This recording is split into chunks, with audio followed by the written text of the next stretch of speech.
복음을 올바로 알아야지 올바로 누리게 됩니다. 복음을 정말 우리가 얼마나 알 수 있는지, 교회를 다니지만 복음을 정말로 아는 분들이 많지 않은 것 같아요. 오히려 복음의 모조품들을 많이 알아서 세상의 복음들을 여전히 교회 안에 끌어들여서 이렇게 기복신앙적인, 또 복음의 본질을 이해하지 못하는 경험들을 많이 하게 됩니다. 바울은 복음을 알았습니다. 복음은 예수 그리스도시죠. 또 복음의 가치를 알았습니다. 그리고 복음을 통해서 그의 삶이 변화가 되었죠. 그렇기 때문에 그는 복음을 알았고 누렸던 사람입니다. 사도 바울은 열등의식이 꽤 있었던 사람이 분명해요. 전승에 하면 그의 얼굴은 아주 못생긴 얼굴입니다. 매부리 코에 키는 작았고, 그리고 안짱다리에 눈에는 안질이 있었을 거라고 보고, 심지어는 간질이 있었을 것이다 라고 이야기를 합니다. 인간이 가지고 있는 가장 큰 문제 중 하나가 이 자존감이라는 문제라는 거죠. 인간이 실패를 하게 되면 그 실패보다도 더 무서운 게 있죠. 그것은 내가 실패자라는 것과 함께 경험하는 게 열등의식이죠. 열등의식이 오면 우리에게 더 무서운 게 옵니다. 무력감이 옵니다. 무력감. 또는 나는 별로 가치가 없는 존재야. 나는 쓸모가 없어. 살만한 이유가 없어 라고 하는 극단적인 생각까지 가게 되죠. 뭐 자존감이 뭐 괜찮은 게 아닙니다. 네, 거기다가 어린아이들도 굉장히 부모로부터 자존감이 확 떨어지는 얘기를 반복해 듣잖아요. 그럼 힘듭니다. 아이들의 그 존재 자체가 얼마나 존귀한 걸 모르기 때문에 주로 평가하는 게 너 공부 잘 하느냐, 뭐 이렇게. 그래서 성적 안 좋으면 이제 밥을 먹으면 얘기하잖아요. 넌 공부도 못한 것이 밥만 먹냐고 또 이렇게. 아니 그게 뭐가 그렇게 대단한지. 이게 다 세상에서 우리를 아주 무력하게 만드는, 아주 열등감을 갖도록 만드는 것이죠. 본질을 몰라서 그렇습니다. 교회 생활도 마찬가지예요. 여러분들이 교회에서 정말 중요한 복음을 이해한다면 그 외에 뭐 여러 가지, 가끔 교회도 보면 이렇게 뭐 중직이나 임직이나 뭐 이런 것들 때문에 대단히 뭐 상처를 받고 막 힘이 들어하고 뭐 너무 절망적인 이런 분들을 가끔 보면요. 오, 이게 복음을 정말 모르시는구나, 이게. 정말 복음을 안다면, 복음 안에서 나의 존재가 어떤 존재인가를 정말 깨닫기 시작한다면 다른 스토리가 되는 거죠. 또 바울은 이게 무력했어요. 그래서 그는 늘 연약하기 때문에 좀 이렇게 건강하게 원했지만 그는 늘 아팠어요. 병약했어요. 육체에 가시가 있었습니다. 그래서 하나님 앞에 기도하지, 하나님 좀 육체에 가시 좀 걷어가. 내가 좀 건강하면 또 저 일 많이 할 것 같이 생각이 된다고 이렇게 얘기를 하잖아요. 근데 하나님께서 허락하지 않으세요. 왜냐하면 그 육신의 능력과는 비교할 수 없는 이 복음 속에 담겨 있는 능력을 경험하게 하기 위해서 하나님께서 그렇게 하시는 거거든요. 오늘 이제 복음에서 누려야 될 여러 가지, 우리가 어떤 복음이라는 선물을 받았는데 그 선물의 가치를 모르면 그것을 누릴 수가 없잖아요. 예수 그리스도는 신구약 성경의 스토리의 주인공이실 뿐만 아니라 모든 계시라고 그러죠. 하나님의 모든 계시의 절정이시고 완성이거든요.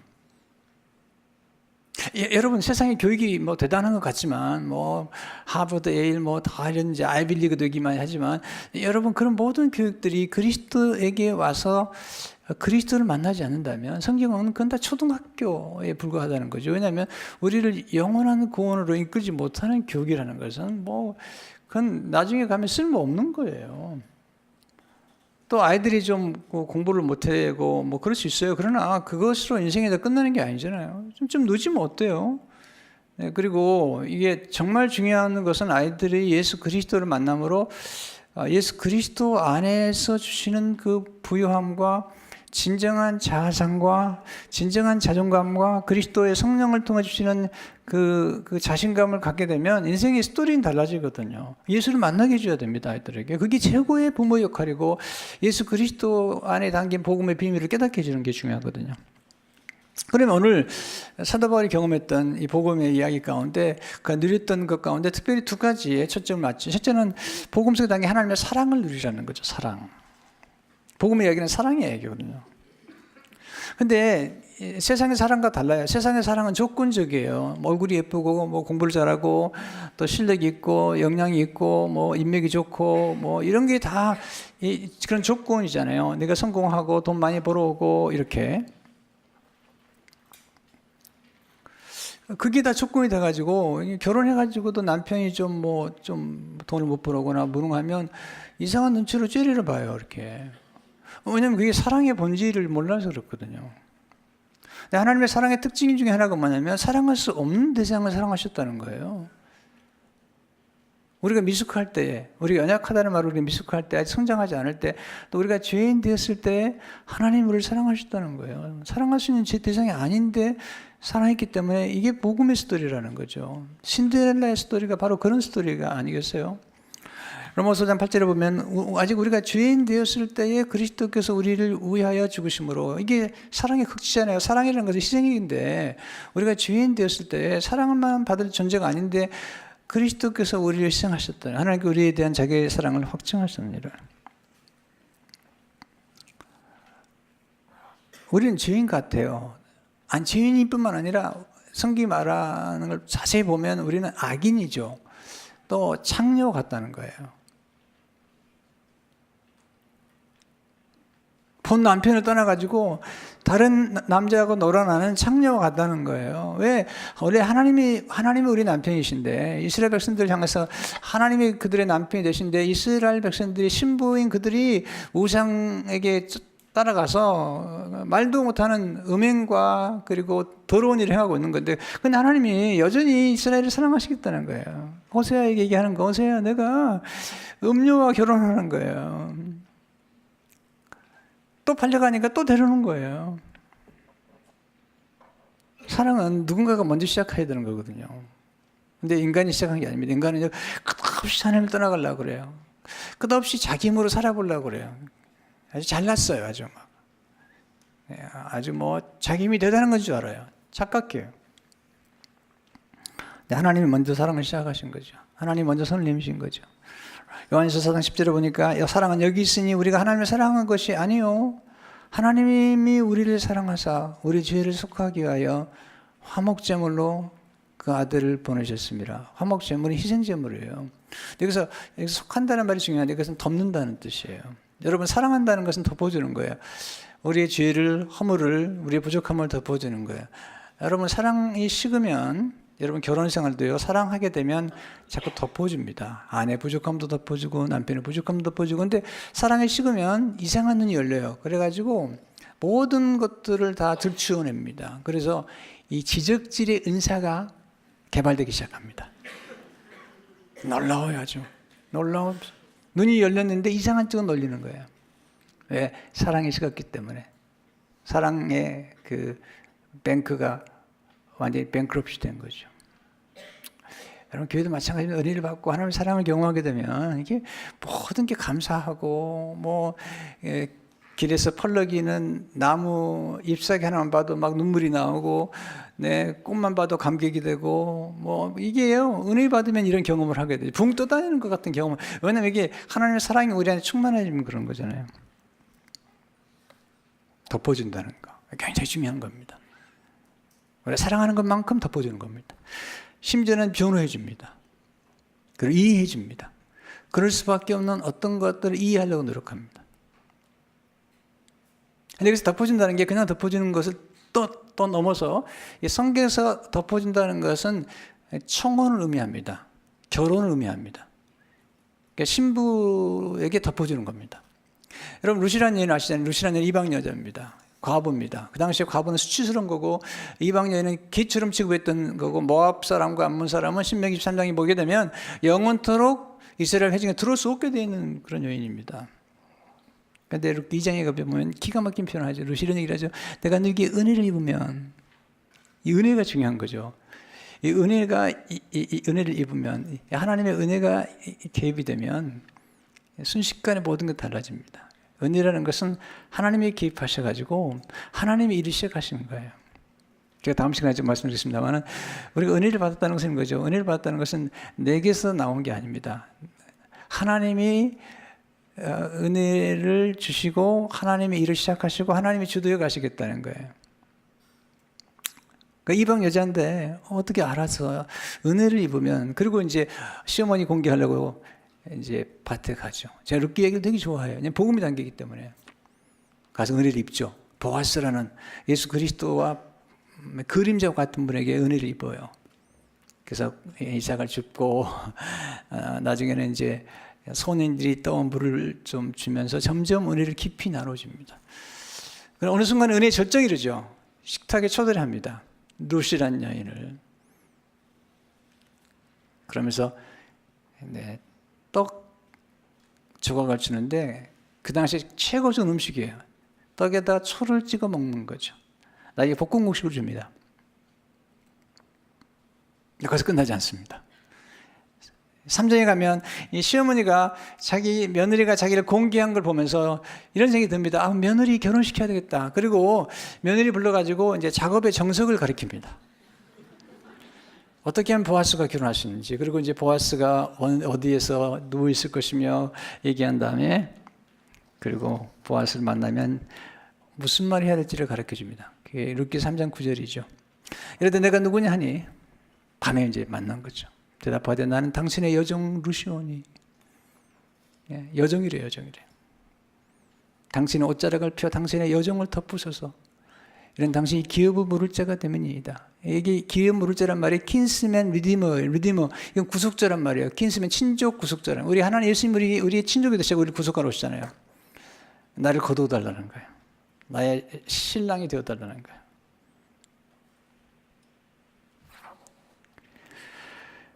이건 스캔들입니다. 여러분, 사랑할 수 있는 사람을 사랑하는 건 이건 스캔들이 아닙니다. 그래서 십자가에서 하나님의 사랑의 절정을 이루는데 이거 유대인들이 거리끼는 거래요. 거리끼는 유대인들은요, 이 불결한 걸 싫어합니다. 율법에 하면요, 시체만 만져도 이게 불결해집니다. 여인들이 죄송합니다. 월경만 해도 잠시 불결합니다. 그래도 나병 만지면 불결해. 같이 불결해지는 겁니다. 그런데 하나님이 그 당시에 이 구약에 하면 창녀는 제사장과 결혼도 못합니다. 그리고 창녀가 번 돈은 하나님 앞에 드릴 수도 없습니다. 그런데 지금 하나님이 창녀와 같은 우리와 사랑을 시작하셨다는 거예요. 이게 스캔들입니다. 그래서 고린도서 1장 13절을 보게 되면 우리는 십자가에 못 박힌 그리스도를 전하니 유대인에게는 거리끼는 것이요 이방인에게는 미련한 것이에요. 여러분, 이방인들 볼 때는 이 사랑스럽지도 않고 사랑할 대상도 아닌 사람은 사랑을 미련한 것이고, 유대인에게는 거리끼는 것이, 거리낀다는 말이 헬라에 보니까 기가 막힌 표현이에요. 스칸달론이라는 표현인데 여기서 스캔들이 나왔어요. 하나님이 거룩하신 하나님이, 정의로우신 하나님이 더럽고 추하고 불의한 인간. 더 놀라운 건 불의하고 더럽고 추하면서 스스로가 어렵다고 생각하고 착각하면서 교만을 떨고 있는 인간. 자기 주제를 모르는 인간. 여러분, 교만이 뭐죠? 자기 주제를 모르는 거예요. 자기 한계를 모르는 거예요. 자기가 누군지를 모르는 거죠. 어린아이들이 왜 어려다 그러죠? 자기 주제를 모르는 거죠. 아이들은요, 그러니까 600만 불 살아 옛날에 망토 들으면 막 칼을 날라다니잖아요. 그러니까 어린아이들은 몰라요. 그래서 망토만 들으면요, 그냥 날는 줄 알아. 그래서 아파트 10층 올라가가지고 뛰는 거예요, 이렇게. 주제를 모르는 거죠. 한계를 모르는 거죠. 근데 예수님 오셔가지고 누굴 사랑하셨죠? 예수님 뭐라고 말씀하시죠? 건강한 사람에게는 의사가 필요 없다는 거예요. 그러니까 내가 스스로가 의롭다고 생각하는 바리새인들은 주님이 가장 경멸하셨거든요. 근데 창녀와 같고 세리와 같은 사람들을 사랑하셨거든요. 보호해 주시고 덮어주시고 가늠에서 붙잡힌 여인을 덮어주시고 막달라 마리아 창녀에 있던 그 여인을 부활의 증인으로 세우시고 누가 7장에 보게 되면 옥합을 깨뜨린 여인이 나오죠. 그런데요, 그 집에 예수님을 초청했던 시몬이라는 바리새인이요 속으로 이렇게 얘기합니다. 저 여자가 누군지 알면 예수님 저분이 누군지 알았다면 선지자가 저분의 옥합을 받지 않을 텐데. 로마서 7장 38절을 보니까 여인의 모습이 놀라 예수의 뒤로 그 발 곁에서 서며 눈물로 그 발을 적시고 자기 털로 닦고 그 발에 입 맞추고 향유를 부으니.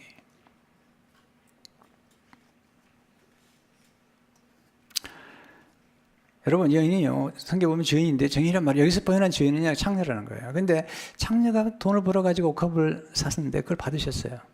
그러면서 신문을 얘기합니다. 너 용서를 많이 받았기 때문에 여인이 사랑을 많이 한다고 얘기하시면서 이 여인을 예수 그리스도의 신부로 삼으신 거예요. 스스로 어렵다고 생각하는 바리새인이 아닙니다. 스스로 어렵다고 하는 것은 자기가 어렵다고 생각하기 때문에 보세요. 정말 보면요. 세상은요. 이렇게 스스로가 어렵다고 생각하는 사람으로 가득 차 있어요. 왜냐하면 스스로가 어렵다고 생각하기 때문에 남을 비판하는 거예요. 남을 정죄하는 겁니다. 세상은요. 아주 비판과 정죄로 가득 차 있습니다. 참소합니다. 그리고 다 정죄하잖아요. 왜냐하면 착각하는 거죠. 스스로가 꽤 어렵다고 생각하는 거예요. 여러분 뒤집어 놓으시면 그런 사람 없습니다. 무슨 얘기를 하고 있는 거예요. 예수님이 우리를 오셔서 우리를 신부로 삼으시고 더러운 우리의 모든 죄는 걷어가시고 예수 그리스도 신부의 아름다움과 거룩함을 우리에게 전해주셨다는 거죠. 이걸 깨달은 사람이 마틴투예요. 우리 의가 아니라 하나님께로부터 온 의, 신랑으로부터 온 의를 우리가 받았다는 거죠. 그리고 신부인 이 창녀와 같은 우리들은 가지고 있는 모든 것들을 예수님이 가져가시고 대신 담당하시고 우리에게 놀라운 축복을 주셨어요. 이게 제가 오래전에 인용했던 마틴투의 글인데 한 번 더 인용할게요. 크리스찬의 자유라는 책이 나온 거예요. 그의 신랑인 그리스도 안에서 모든 죄로부터 자유롭게 되며 신부인 우리가요, 창기인 우리가 죽음으로써 안전하게 되고 지옥의 위험으로부터 보호함을 받고 그의 신랑인 그리스도의 영원한 의와 생명과 구원의 선물을 받게 된다. 이 부유하시고 거룩하신 사랑 그리스도께서 이 가난하고 사악한 창기와 결혼하사 그를 그의 모든 죄악에서 건져주시며 자신의 모든 좋은 것으로 장식해 주신다. 정말이지 이제는 죄악이 그를 멸망시킬 수 없다. 이는 그의 죄짐은 그리스도에게 지어졌고 그의 죄는 그리스도에게 삼킨 바 되었기 때문이다. 여기서 끝난 게 아니죠. 예수님 우리와 함께 연합이 돼서 예수님께 있는 모든 것들을 우리가 공급하게 하고 이전에 만들 수 없었던 놀라운 열매들이 나와요. 여러분 인간은요 죄의 공장입니다. 그러더라고요. 인간은 하루 200번씩 거짓말한대요. 근데 예수님과 연합하는 순간 예수님의 DNA가 우리에게 들어와가지고 이전에 맺지 못했던 놀라운 열매들, 사랑과 희락과 화평과 오래 참음과 자비, 양성과 충성과 온유와 절제와 같은 열매를 맺기 시작하는 거예요. 요한복음 15장을 보게 되면 나는 포도나무 너희는 가지라 내 안에 내가 그 안에 거하면 사람이 열매를 많이 맺나니 나를 떠나서 내가 아무것도 할 수 없습니다. 이게 하나님의 사랑입니다. 하나님 우리를 신부로 삼으셨어요. 하나님을 하나님의 자녀로 삼으신 거예요. 우리가 얼마나 성공적이냐, 얼마나 공부를 잘하느냐, 얼마나 잘생겼느냐, 여러분 이거 상관없어요. 하나님 앞에서는요. 하나님이 우리를 자녀 삼으시고 예수 그리스도를 통해서 우리를 보시면서 우리를 끝없이 사랑하시는 거예요. 이게 자존감이라는 거죠. 이게 그리스도 예수 안에서 우리가 새롭게 발견한 자아성이거든요. 우리는 이 하나님의 말씀 맞아요. 세상 사람들이나 때로는 잘못된 부모들이 말해준 이상한 얘기 듣고 그걸 믿고 살지 말라고요. 가끔 보면 이 부모님들이 자녀들에게 빌어먹을 놈아. 여러분 이게 빌어먹는다는 말은 이게 나쁜 욕인 거죠. 그 자녀들은 다잖아요. 이게 하나님의 자녀인데 하나님의 사랑받는 자녀가 되었다는 겁니다. 두 번째는 복음서 남긴 복음은 하나님의 능력이죠. 로마서 1장 16절을 보게 되면 내가 복음을 부끄러워하지 않으니 복음은 모든 믿는 자에게 구원을 주신 하나님의 능력이 됨이라. 먼저는 유대인에게요 그리고 헬라인에게로다. 복음에서는 하나님의 능력이 나타난 우리를 구원하신 능력, 진노로부터 죄로부터 우리를 구원하는 능력 뿐만 아니라 죽은 자를 살리시는 능력, 하나님의 능력, 성령의 능력을 경험하는 게 복음이에요. 여러분, 인간에게 능력이 중요합니다. 근데 자신의 능력보다 더 무거운 짐이 주어지면 그때는 스트레스가 쌓입니다. 그래서 그 다음에 탈진하게 됩니다. 소진하잖아요. 그러면 완전히 힘을 잃어버리면 죽는 겁니다. 인간이 대단히 건강한 것 같잖아. 힘이 있고. 노, 아닙니다. 어느 한순간에 척허덕 끈이 끊어지면 연끈이 끊어진 것처럼 착 끊어지는 거예요. 인간이 교만하잖아요. 그래서 뭐 건강을 과시하고 그러는데 여러분 삼풍백화점 이 무너졌죠. 순식간에 계속 위에다가 뭐 쌓아서는 안 될 거 쌓은 거예요. 6층에다가 뭐 또 찜찜면 만들고 또 올리고 그러다가 순식간에 무너지는. 인간도 마찬가지죠. 자기 힘의 한계를 모르고 자기 힘만으로 살면서 이렇게 어려운 겁니다, 여러분.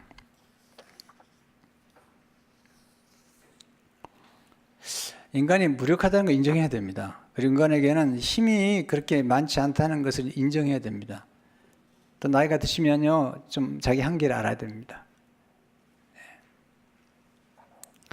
더 무서운 게 있습니다. 그 뭐냐면 인간이 무력하다는 것을 인정하고 깨달을 뿐만 아니라 더 괴로운 거 뭐냐면 이 나쁜 사탄의 역사, 그러니까 나쁜 파괴적인 능력에 사로잡힌 사람들이 너무 많다는 거예요, 이 세상에는. 거라사의 광야는 귀신 들렸거든요. 귀신이 소리를 막 지르는 거예요. 무덤 사이를 왔다 갔다 하면서 막 쇠고랑을 끊어버린 거예요. 이게 능력은 있어요. 이 능력이 자기를 해하고 자기를 깨뜨리고 망가뜨리는 능력이죠. 이게 마귀의 능력이잖아요. 예수 믿게 되면 이 마귀가 떠나가고 성령의 능력으로 교체가 되는 겁니다. 우리를 살리고 세우고 우리를 거룩하게 만드는 이 놀라운 능력으로 변화가 되는 거잖아요. 그 인간의 무력감, 인간의 무력이라는 건 어디서 온 것일까? 죄죠, 죄. 하나님과 우리가 분리가 된 거죠. 마치 나무가 뿌리가 끊긴 것 똑같은 거예요. 이게 단절된 상태에서는 공급이 안 되는 거예요. 우리가 비전 센터를 지어놓고 처음에 제일 기도 많이 했던 게 뭐지? 하나님, 이 전기가 연결이 안 되는 거예요. 전기 연결됐잖아요. 그 다음에 이제 물도 연결이 돼야 돼요. 물이 연결됐죠? 이제는 가스가 이게 연결이 안 되면 아무리 비전 센터를 세워도 뭐 쓸모가 없는 거죠. 사람 못 들어가 보세요. 사람 없는 집 금방 곰팡이 피고 막 그러잖아요. 자기 의만 가지고 사는 사람들이 있어요. 오래 못 갑니다. 또 자기 힘만 가지고 과시하는데 이게 쉽지 않습니다. 우리 민족이요 지금 너무 막 사나워졌어요. 막 거칠어졌어요. 작은 힘을 가지고 뭐 더 빨리, 더 많이 막 만들어내야 되니까 안식이 없어요. 인간이라는 건 여유가 있어야 누리는 겁니다. 네. 시간도 여유가 좀 있어야 되고 능력도 여유가 있어야 되고 또 물질도 좀 여유가 있어야, 여기에 다 조화를 이루어야 되잖아요.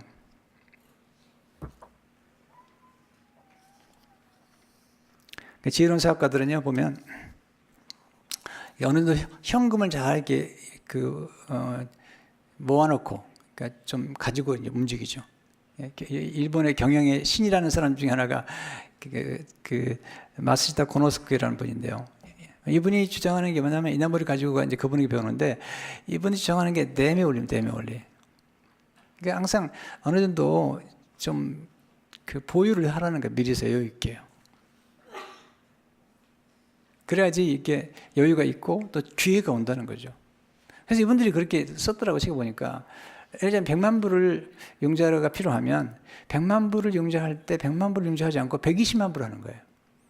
그렇게 해서 20만 불을 이렇게 여유분으로 두는 거예요. 그래서 그렇게 움직이는 거예요. 네. 물론 이제 그분들이 사업을 잘했던 것은 꼭 돈만 아니지만 이게 어느 정도 여유를 가져야지 이게 움직여지잖아요.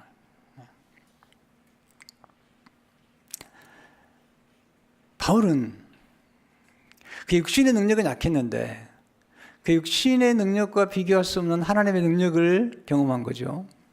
그래서 고린도서 12장 9절에 보면 나에게 이르시기를 내 은혜가 내게 족하도다 이는 내 능력이 약한 데서 온전해짐이라 하신지라 그러므로 도리어 크게 기뻐하면 나의 여러 약한 것들에 대하여 자랑하니 이는 그리스도의 능력이 내게 머물게 함이라. 그의 연약함 때문에 그리스도의 능력이 임히 있다는 거죠. 그에게 은혜가 임히 있다는 거예요. 하나님의 은혜가 개입돼서 여러분 하나님의 은혜가 개입이 되면 하나님이 주관하시고 하나님의 능력이 나타나게 되면 인간의 능력을 상상할 수 없는 성령의 능력이 나타나는 거죠. 어떻게 이런 능력이 첫째로 하나님과 연결될 때 하나님의 능력을 공부받을 수 있는 거죠. 예수 그리스도를 믿을 때 십자가에서 하나님과 우리 사이를 연결시켰다는 거죠. 십자가는 하나님과 우리 사이를 사람과 사람 사이를 연결시키는 거예요. 또 우리 스스로도 우리 깊은 내면의 깊은 존재와 연결되는 것은 십자가밖에 없잖아요. 두 번째는 하나님을 앙망할 때, 하나님을 의지할 때, 하나님 앞에 기다릴 때, wait one, 여기는 호프라고 그러죠. 하나님의 능력을 공급받을 수가 있는 거죠. 이사야 40장 10절 보면요, 여호와를 앙망하는 자는 새 힘을 얻으리니, 이게 새 힘이라는 게 놀라운 거예요. 이것은 인간의 연약한 힘과 하나님의 힘을 교체하는 거예요. 독수리가 날개치며 올라간 것 같은 것이며 이게 비상하신 힘, 다른 박질해도 건비하지 아니하고 걸어가도 피곤하지 아니하리로다. 이것은 인간의 힘이 아니에요. 하나님의 힘으로 가는 거예요. 이 말씀 전에 이렇게 얘기해요. 이사야 40장 10절을 보게 되면 소년이라도 피곤하며, 소년들 힘 좋잖아요. 네, 곤비하며 장정이라도 넘어지며 쓰러지되 자빠진다는 거예요. 장정이란 말은요, 인간의 힘의 절정입니다. 여러분 나이가 드신 분들은 그걸 기억하실 겁니다. 내가 젊었을 때는 얼마나 힘이 좋았는지, 피곤도 모르고 며칠씩 잠을 안 자도 그게요 힘의 절정입니다. 근데 인간이라는 게요, 그래도 자빠지는 거야. 이번에 오카노 목사님이 설교하셨던 내용이 생명의 삶에 실렸더군요. 미국 유기농업의 선구자였던 로데이라는 분이 있어요. 이분이요, 유기농 강조하면서 타임즈하고 인터뷰도 하고, 그 다음에 TV쇼에 나가가지고 인터뷰도 하면서 내가 지금 72세인데 내가 교통사고에서 죽을 경우 아니라면 자기 100세까지 살 거라고 큰소리 쳤는데 그 방송 녹화를 끝나고 나오다가 심장마비로 죽어버렸어요. 이거 보세요. 이게 인간인 거예요. 우리는 영적인 힘이 필요한 거예요. 성령의 능력이 필요한 거예요. 그래야지 비상할 수 있는 거예요. 여러분 독수리가 왜 놀라운 거죠? 여러분 높이 나는 새가 멀리 볼 수 있는 거예요. 멀리 봐야지 멀리 갈 수가 있는 거예요. 제가 호주까지 호주 한번 간 적이 있는데요, 15시간 비행기를 타더만 쫙 하는데 계속 가는 거예요. 왜? 이 힘이 있기 때문에 가는 거예요. 뻗어나가는 힘이 있는 거죠. 높이 멀리 가는 거예요. 이게 능력이 공급이 돼야 되거든요. 요즘은 전투기가 하늘에 있는데 또 다른 전투기 올라가가지고, 또 다른 비행기 올라가가지고 구비를 해주는 거예요. 이게 놀라운 거죠. 인생의 문제는 내가 얼마나 능력을 가지고 있느냐가 문제가 아니라 내가 누구의 힘을 계속 공급받느냐가 중요한 거거든요. 인생 문제는 관점의 문제예요. 높이 올라가야지 제대로 보입니다. 높이 안 보이면 바로 눈앞에 있는 거 보면요, 여러분들이 그냥 조금 잘 되면 파라락 기쁘다 하고 또 조금 안 되면 그냥 낙심하고 그래요. 멀리 보시면요, 오래 참을 수 있으면 아니라 멀리 보면요, 지금 이게 별로 문제 아니에요. 여러분 이제 비행기 조금만 높이 올라가면요, 아래에 있는 집, 그렇게 큰 집도요 조그매요. 뭐라 그러지? 풀장 가졌다고 폼지고 그러잖아요. 위에서 보세요. 하나도 안 보여요.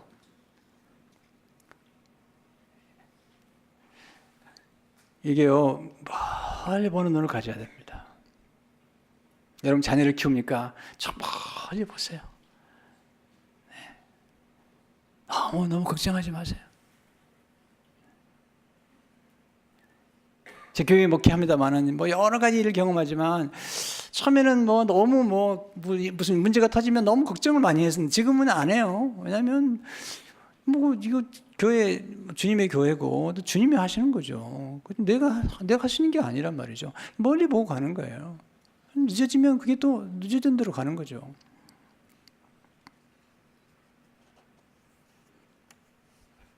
세 번째, 기도를 통해서 하나님의 능력을 공부받아야 돼요. 여러분, 내 안에 있는 육신의 힘만 가지고 살면 안 됩니다. 이게 육의 사람이 그래요.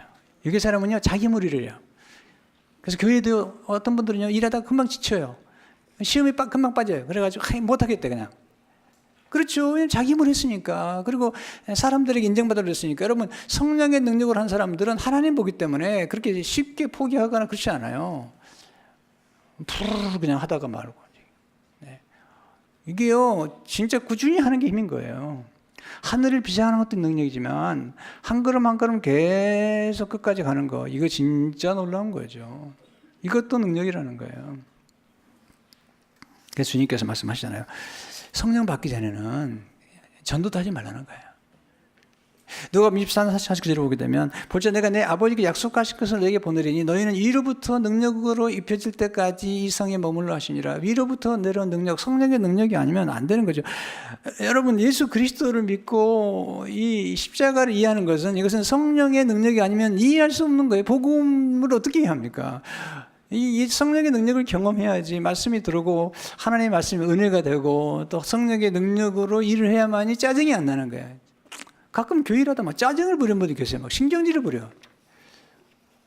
내가 그럽니다. 하지 마시라고. 하나님이 기뻐하지 않는다고. 은혜스럽지 않다고.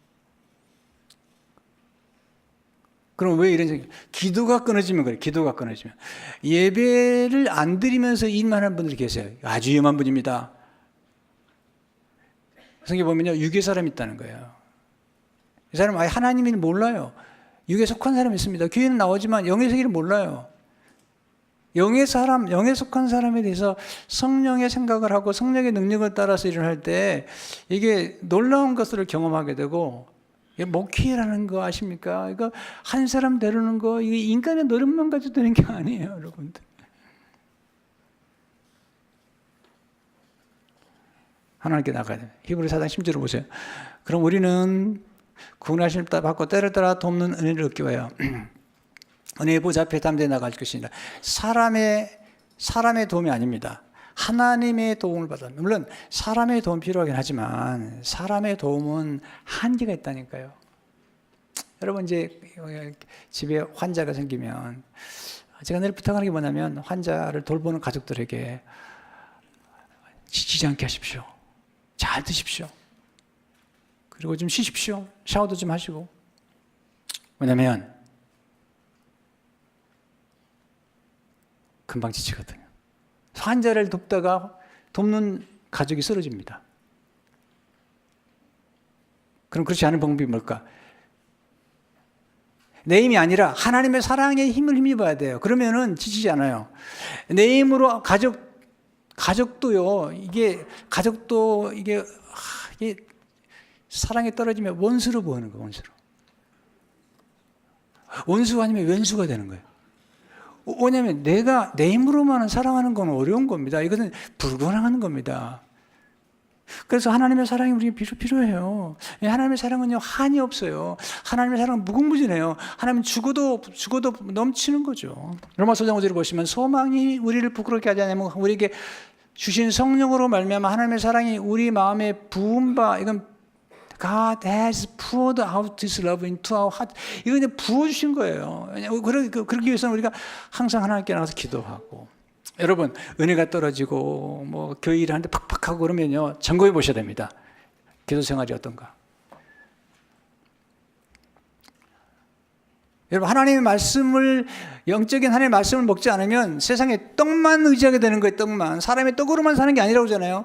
여러분, 마귀가 와서 제일 유혹한 게 뭐죠? 예수님 앞에 와서 40일 금식하셨어요. 배고픈 거죠. 돌로 떡을 만들라는 거예요. 예수 뭐라고 하시죠? 사람의 떡으로만 사는 게 아니라는 거예요. 우리는 자꾸 떡에 집착하잖아요. 떡이 뭡니까? 돈입니다.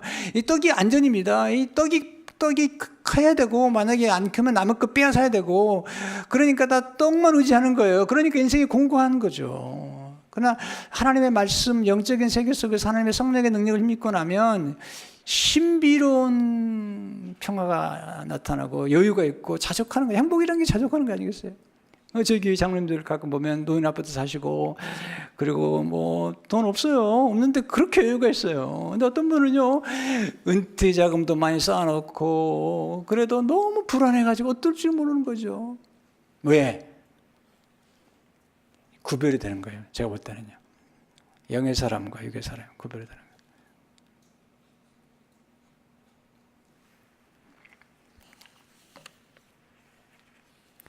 여러분, 우리 안에요, 하나님의 사랑이 가득 차지 않으면 말 한마디에 상처를 받아요.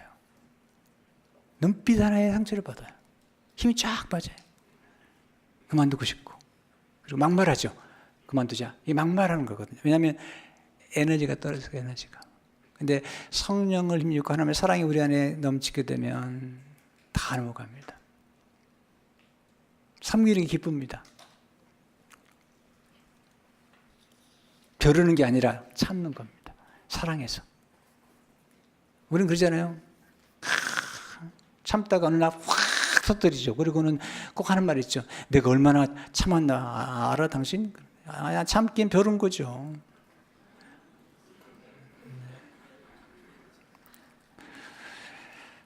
여러분, 성령의 도우심이 아니면 안 됩니다. 제가 89년도에 교회를 처음 시작할 때요, 첫날 얘기했습니다. 성도들에게.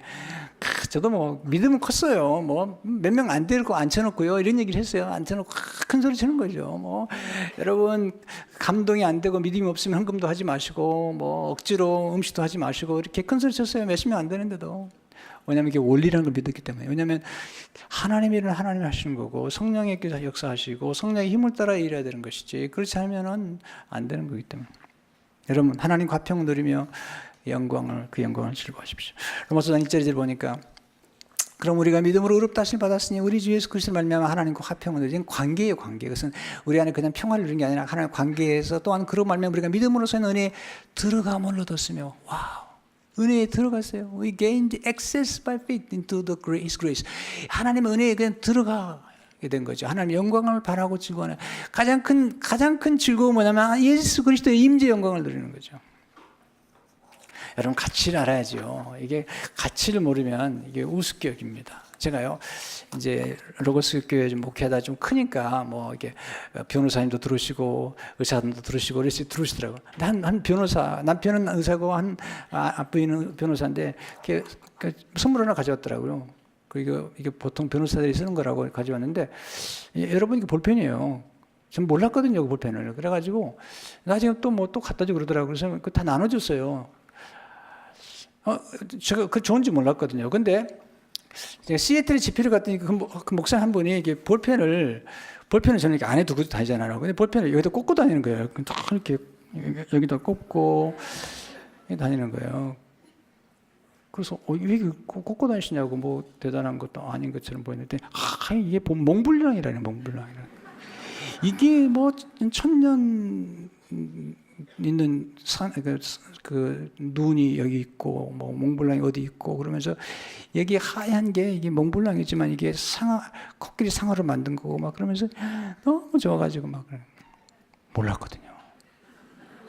알고 보니 비싼 거더라고요.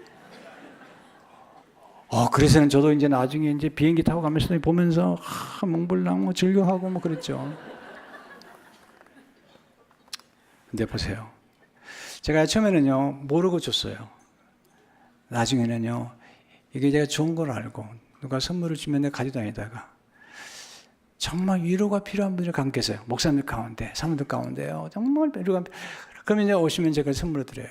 제가 쓰던 걸 드려요. 가지고 있던 걸 드려요. 너무 좋아하세요.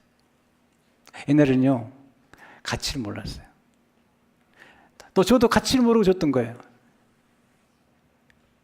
이제는 이게 좋은 거구나 라고. 복음도 똑같은 거예요. 복음을 우리가 정말 알면 이거 나누는 게 달라집니다. 이게 누리고 나면 달라집니다. 성도 여러분, 이게 우리가 교회 다니는 게 이게 굉장한 것입니다. 이게 복음이라는 게 굉장한 것입니다. 이 복음이라는 것은 영원한 것이고, 이 세상에서 저는 모든 교육을 능가할 뿐만 아니라 완벽하게 충족시킬 수 있는 예수 그리스도만이 우리에게 유일한 소망이시고, 우리에게 영원한 축복을 주실 뿐만 아니라 영원한 지혜를 주는 분이시죠. 우리로 하여금 우리를 보배롭게 여기시고 우리에게 진정한 자존감과 자신감과 그리고 자부감을 줄 수 있는 분은 그리스도밖에 없습니다. 세상에서는 안 그렇습니다. 여러분 교수 생활도 보면 그냥 다 싸우는 거예요. 경쟁이 얼마나 같은 교수들끼리도 막 인사도 안 합니다. 이 세상이라는 게. 그 똑똑한 사람들이 칼택 있는 교수 한 분은요 그 세계적인 분인데 부인하고 싸우느라고요 정신이 하나도 없어요. 그 똑똑한 양반이. 성도 여러분, 예수 그리스도만이 우리의 복음이신 걸 믿으시기 바랍니다. 예수님의 사랑과 능력이 아니면 우리는 때는 승리할 수 없는 거죠. 그리고 이 예수님의 복음을 통해서만이 영원한 복락을 누릴 수 있는 겁니다. 이 놀라운 애가 여러분의 계속되기를 주의 이름으로 축원합니다. 주님 감사합니다. 복음을 알고 복음을 누리고 나누기에 축복해 주시고 복음이 주는 그 놀라운 영광과 그 그리스도의 놀라운 사랑과 그 능력을 따라 살아갈 수 있도록 축복해 주옵소서. 예수 이름으로 기도합니다.